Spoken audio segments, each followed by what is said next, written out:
My name is Jace, and today I am joined by a fighter whose journey back to the UFC is a testament to his resilience, determination, and an unbreakable will to succeed.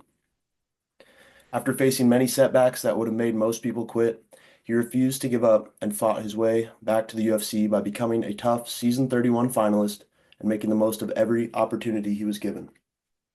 Today I'm joined by Cody, the Renegade Gibson, who has an upcoming fight at UFC Vegas 104 against Damon Blackshear. How are you doing today, Cody? Doing well.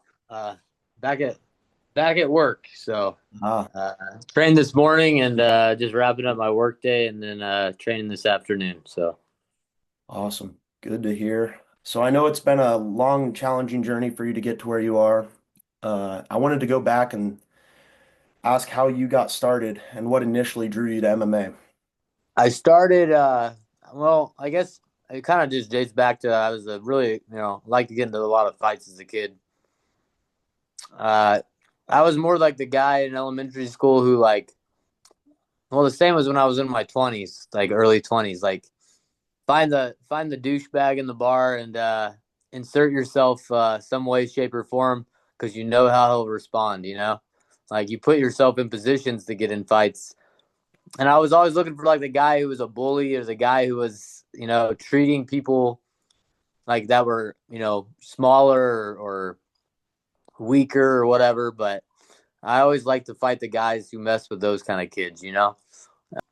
And so I think I've always had like an underdog mentality, and so yeah, I got into a lot of trouble as a kid, getting into fights, and was getting suspended a lot. Uh, and then, uh, and then, fast forward to when I was 14, I found the sport of wrestling. My dad and mom kind of encouraged me. My brother encouraged me to try it out. And as soon as I started wrestling, I was pretty much hooked onto that. Um, and I did it year round. I didn't play any other sports. I just wrestled, wrestled, wrestled. Really took to it, and just enjoyed it. It was a way to get out that aggression and that kind of energy. And I like that one-on-one aspect where you didn't have to rely on other people, and there wasn't as much politics in wrestling. And it was just truthful, and I like that about the sport. And so yeah, I wrestled through high school and college, and my freshman year of college. Um, in the summer, going into I guess between freshman and sophomore year, I was home crashing on my brother's couch for the summer before I went back to school, and had a buddy that I used to go to high school with who was training some martial arts in the town next door, and he invited me to go, and so I walked in there and trained. Started sparring on the first day. Like that it wasn't the best gym or anything, but yeah, they threw some gloves on me and said, "Yeah, you guys can go at it." So I had a lot of fun, and then anyway, I trained there for two or three times that week, and then the guy who owned the gym asked me if I wanted to fight, and so then about a week later, I had my first pro fight, and didn't really know what I was doing. I just I knew how to wrestle, and I liked to throw punches, and but I didn't know how to necessarily.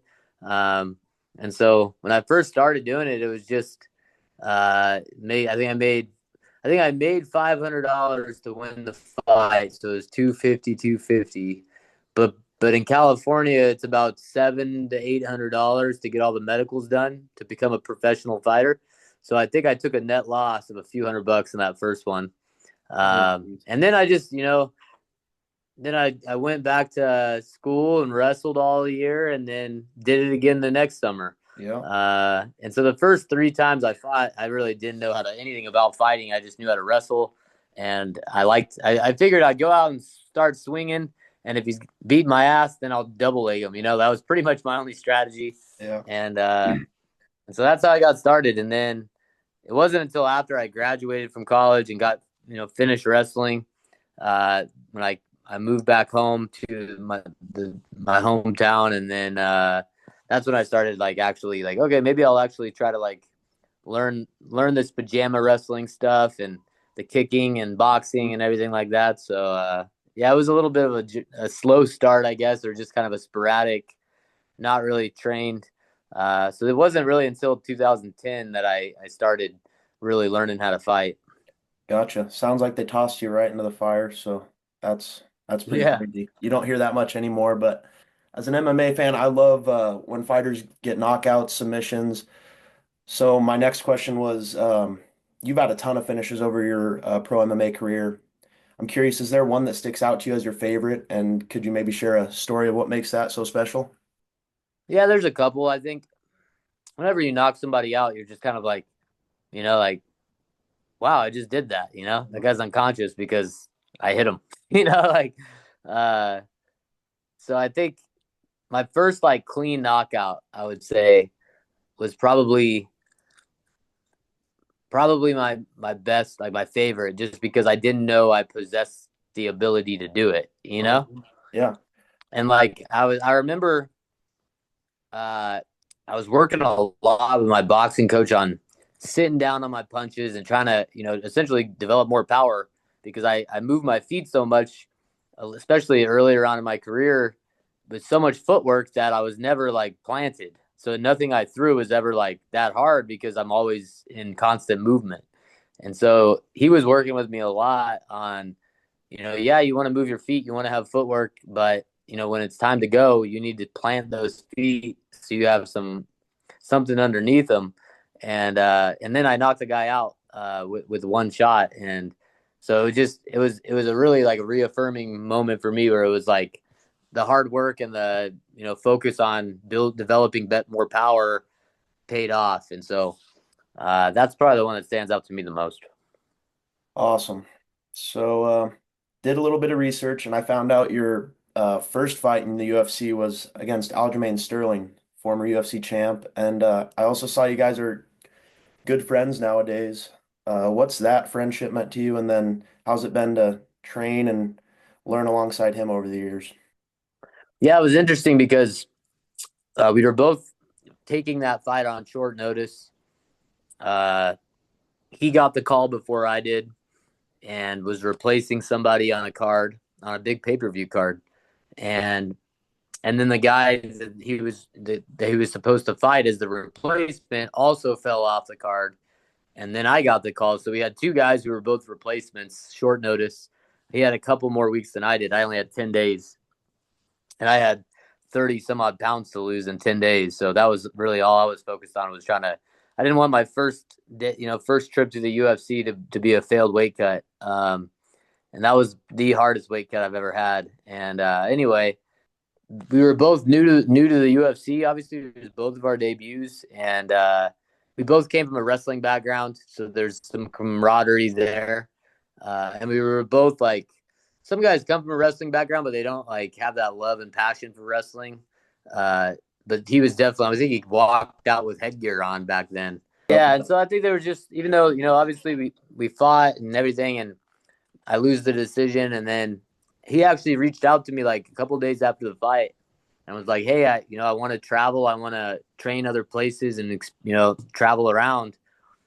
And I told him, "Hey, come to California. You can stay at my house, and I'll take you up and down the state. We'll go up to some different gyms." And so he did. He came in not that maybe a couple months after we fought.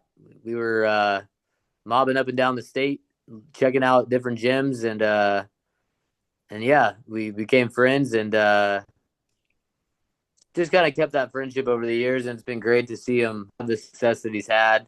I always knew he was talented and knew he was a good wrestler, a good athlete, but just kind of seeing the evolution of his game and like how good he's gotten at grappling and how he mixes it up together so well.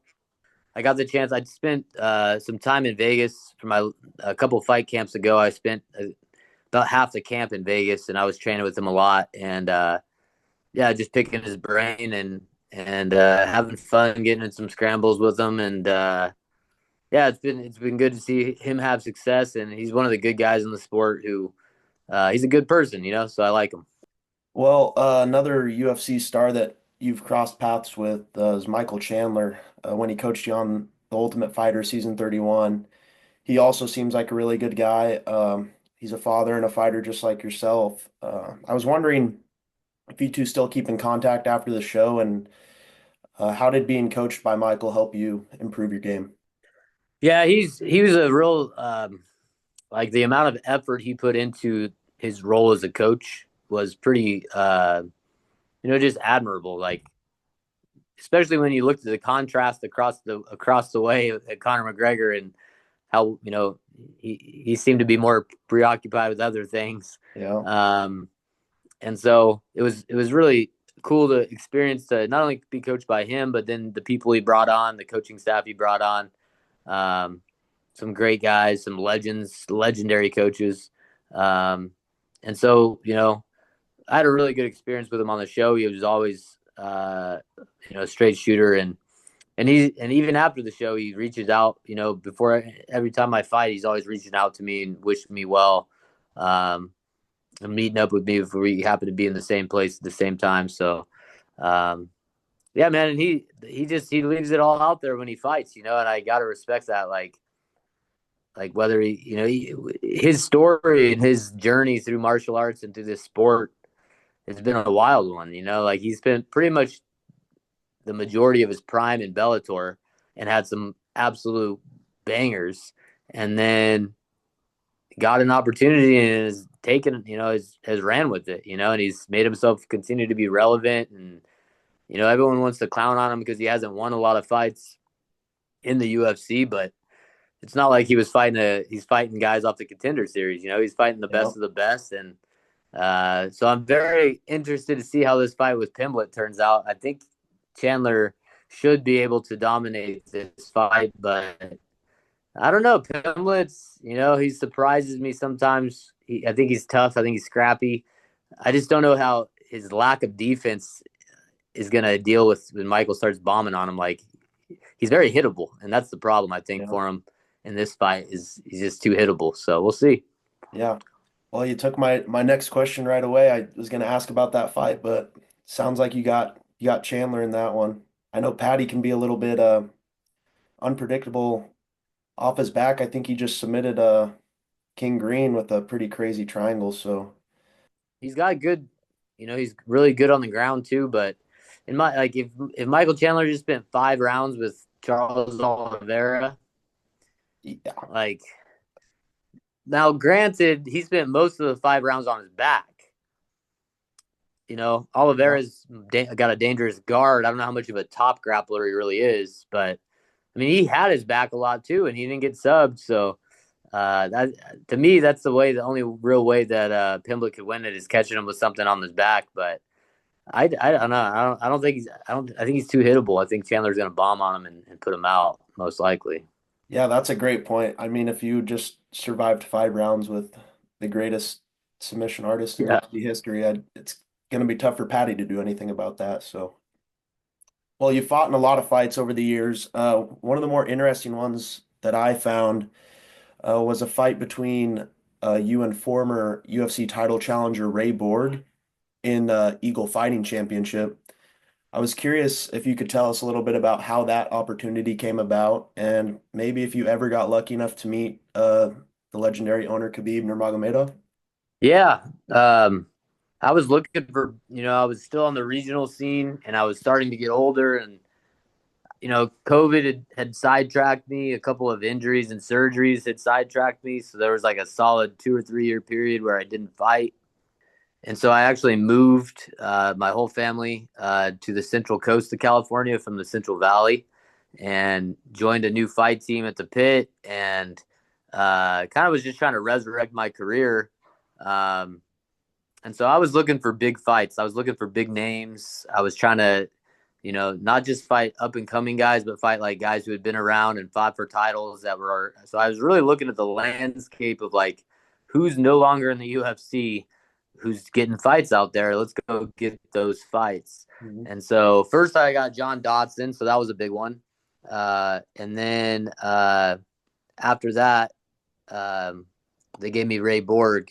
And yeah, man, it was a great fight because it was one of those fights where everything was going right until it wasn't. Yeah.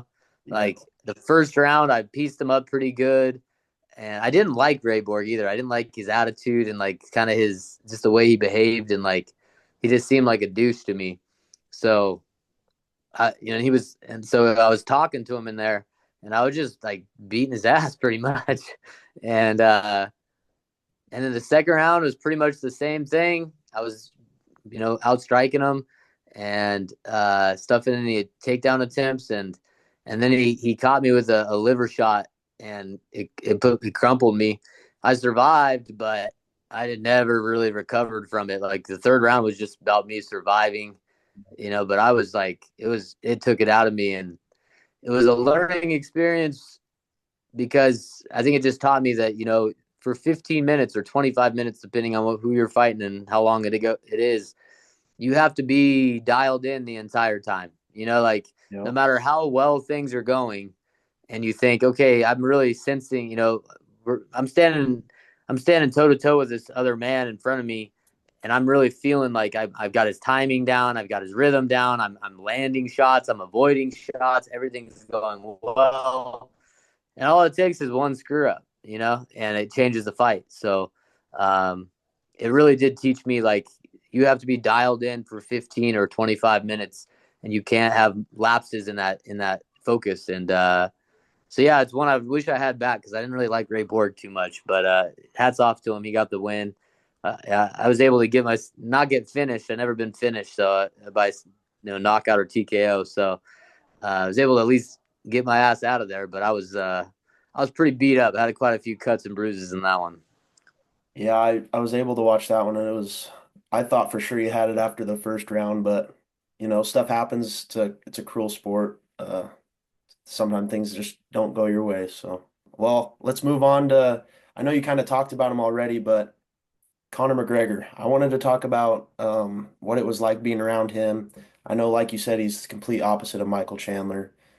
And I think I've kind of got the answer to this already. He's kind of a douchebag, and I'm kind of getting the trend where you're not for those big bullies or that kind of stuff. But what made you guys butt heads, and what was your experience with him on the show? I already knew him before the show because we had the same management team back in the day, and we fought on the same UFC card when he fought Dustin Poirier for the first time they fought in Vegas, and so I had already been around him a little bit and knew him a little bit. I mean, it's one of those guys like, yeah, you respect what he's done when he was coming up and was coming from the gutter and was really, believed in himself and was true to his convictions. And he went out and he visualized it and then he made it happen and he achieved great things. And the guy that did all that, like, man, that guy inspires me.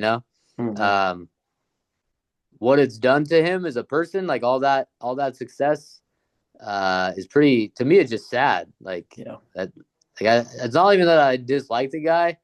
I just I think he's kind of just sad that he's like whether it be addiction or whatever's in his life that has created this, or maybe that's what money does to some people. I don't know, but yeah, he's just tough guy to be around anymore. Very hot and cold. You never knew what you were going to get when he was coming to the house or coming. You're going to be around him.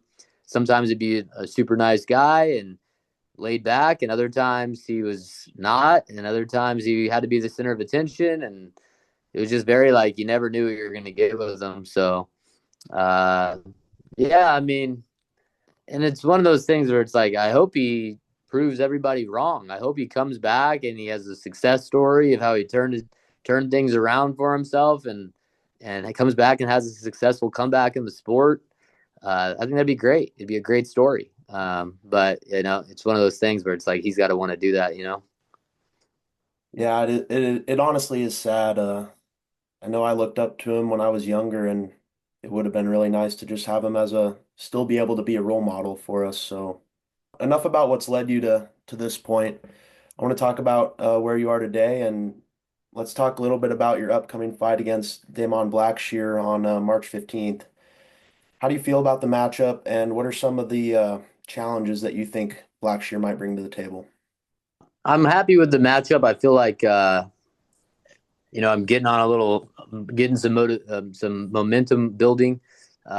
2 wins in a row now, so I feel like it's an appropriate step in the next tier of fighters. Blackshear's been in there, and really his only losses are to guys in the top 15 or right at the top 15. Some of those guys have bounced in and out of the top 15, but he's really only lost to the best guys or some of the better guys. And so even if you look at his regional show fights, he was only fighting guys that were future UFC fighters.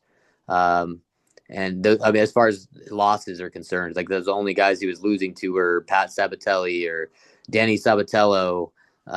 These are high level fighters. So I respect the guy. I think he's athletic. He's explosive.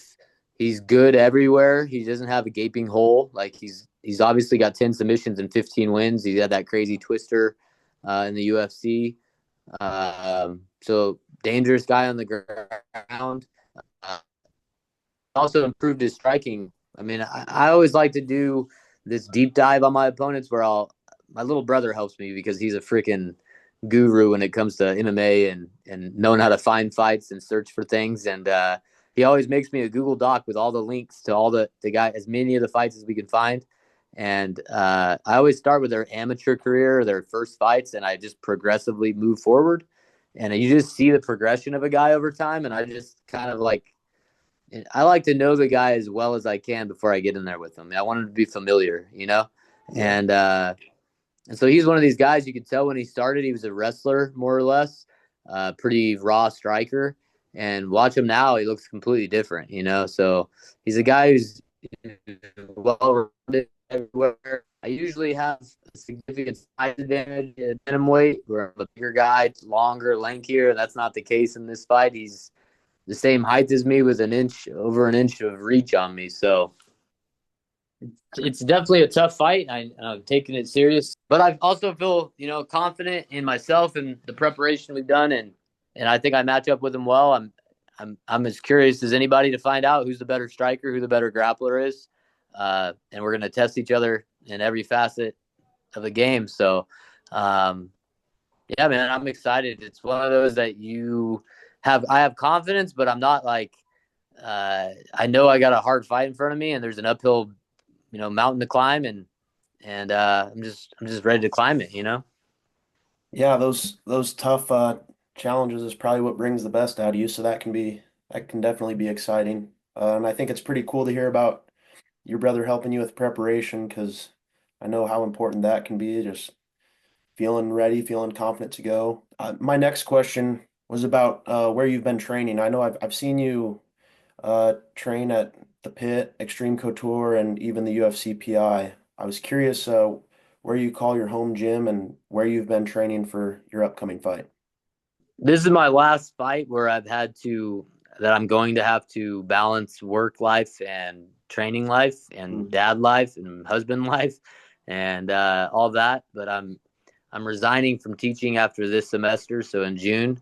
Um, and I just have to finish out the year. So it is what it is. You can look at it as a disadvantage and like, oh, this is going to be hard because I'm going to have to get up super early every day and train, and then go work all day and then train again. And it's tough on my wife especially, but because she has all the kids and has to deal with everything when I'm not there.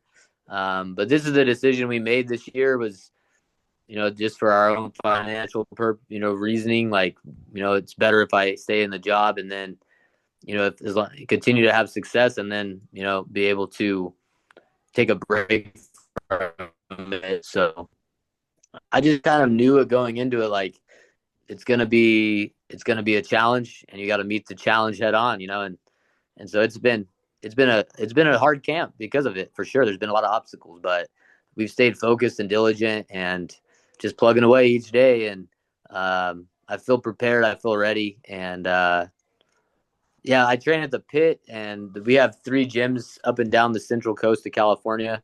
And so different days I'm at different gyms. I do most of my striking up north at the Pit North, and then most of my grappling and sparring down in South County, San Luis Obispo, and Arroyo Grande. And then so yeah, I'm up and down. I'm driving up and down the Central Coast most days in the morning and at night, and we got a small team. Everyone knows the Pit because of Chuck Liddell, obviously, and Glover Teixeira, who also came up here. And we're not a big team by any means. We're not one of these mega gyms with, 50 UFC fighters on the mat. But the coaches I have and the people I have around me have all been professional fighters and have had a lot of success. And we have a system here that I feel like not a lot, you don't get in a lot of places, you don't find in a lot of places. And the system works well for me. And so, it's cool to come from a smaller team and be able to go up against guys that are training at some of the bigger gyms. And I love beating those guys. I love it. I love beating a guy from AKA or from ATT, or in this case, Killcliff. I love fighting the guys from the big gyms and showing them that the little guys still got a place in the sport. Yeah, no, that's pretty awesome. Pretty easy to root for the underdog, or I mean, I just have a lot of respect for you working as a teacher, driving up and down the coast. It's just super easy to root for. So, I know you brought up Chuck Liddell. I was curious, Well, thank you. if you've ever met him, and do you have any cool stories about him at the pit? Yeah, no, he. By the time I moved here 5 years ago, I moved here, and he had already moved down to Los Angeles area, and I know he still talks to John Hackelman, and I just don't. I don't know. He doesn't ever come up here. Glover comes a couple times a year. Glover lives in Connecticut. He has a gym out in Connecticut, but he'll bring a bunch of Brazilians with him, and I'll be all stoked because I'll have some new training partners for a couple weeks at a time. Yeah. And but yeah, Chuck's never doesn't really come up here too often anymore. So yeah, I don't know him too well personally, but everybody it's funny because you talk to just people on the street and random people in town, and everybody's got a Chuck Liddell story. Everybody was his best friend back in the day. It's always fun to hear all the different stories. And Yeah. there's a few guys who beat him up at some point. There's always a great story out there. Oh gosh. Yeah, I'm sure. You're obviously a fighter, but you're also a father. How do those two roles influence each other? And do you feel like being a dad gives you any extra motivation or superpowers when you're out there in the cage? Yeah, it definitely gives me extra motivation. I mean, you try to build habits of discipline so you don't have to rely on motivation. But at the end of the day, if you are motivated, it makes it easier. And it is very easy to be motivated when you're looking at your kids every day and you're trying to lead by example. So they're my girls especially. I have a 1 year old son who's almost one, but my girls have kind of grown up in the gym. Watching dad train all the time, getting dragged along to training sessions all the time. And so I'm hoping that I'm teaching them some lessons that they could take in their own lives about, if you want something in life, you got to go out and get it, and you got to work for it, and you got to do things that other people aren't willing to do. And this is actually the first fight they're going to be at live. They've never been to one of my fights, but they're going to come out for this one. My son's going to stay home with my folks.